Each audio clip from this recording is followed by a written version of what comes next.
Hello, my name is Wilton Gonzalez.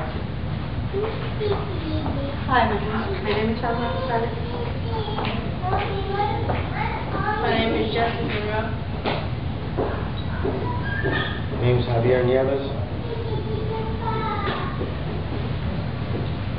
Amaryllis Cruz. Hello, my name is Pablo.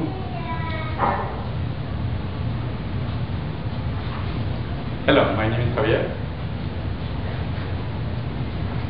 Hi, my name is Luis.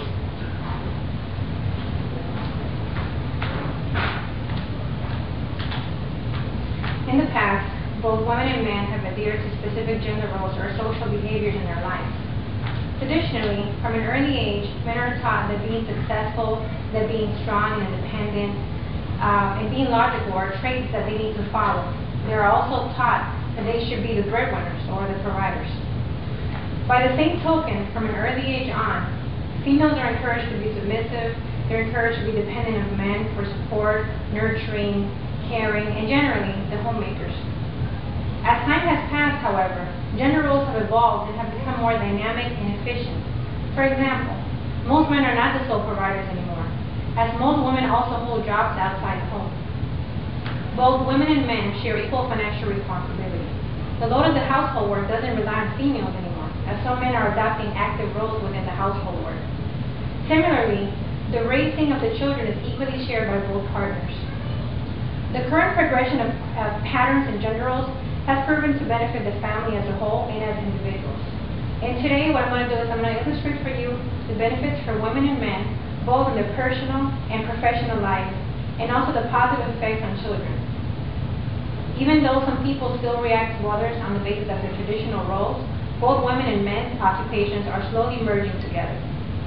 For instance, nowadays we see more and more females working in what used to be known as male-dominated jobs, particularly bus drivers, engineers, professors, pilots, etc.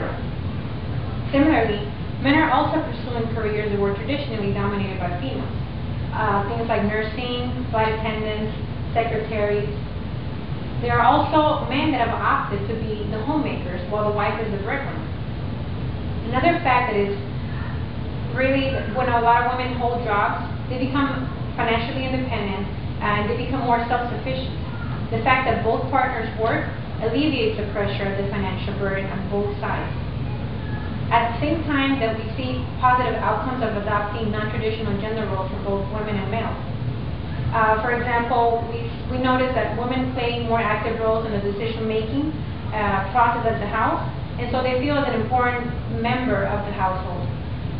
Another thing to mention is that if there were to be a separation or death of a spouse, a woman that doesn't conform to the traditional gender roles is going to adapt better than a traditionally adapted female. Why is this? Because she works, she has learned to be self-sufficient, and she is independent.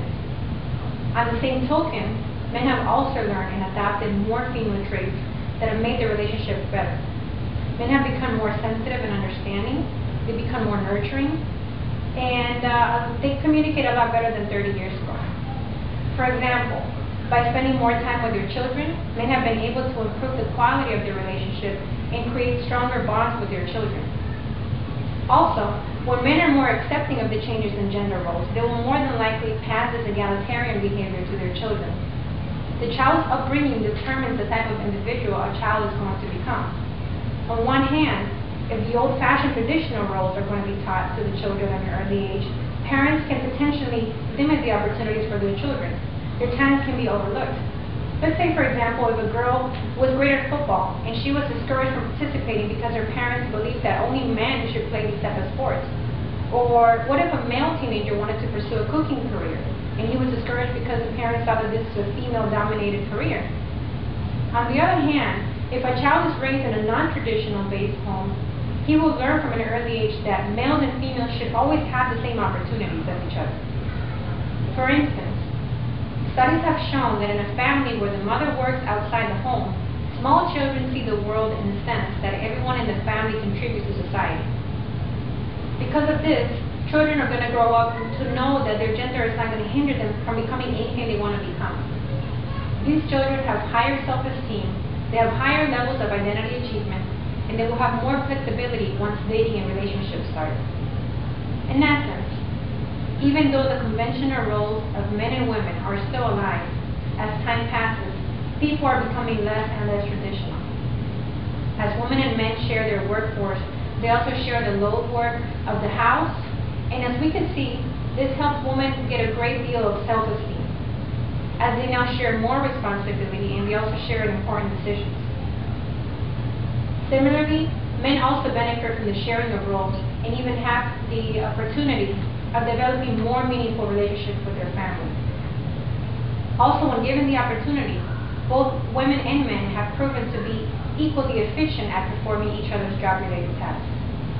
In the long run, children will gain the most out of these attitudes because it will perpetuate these behaviors in their own life.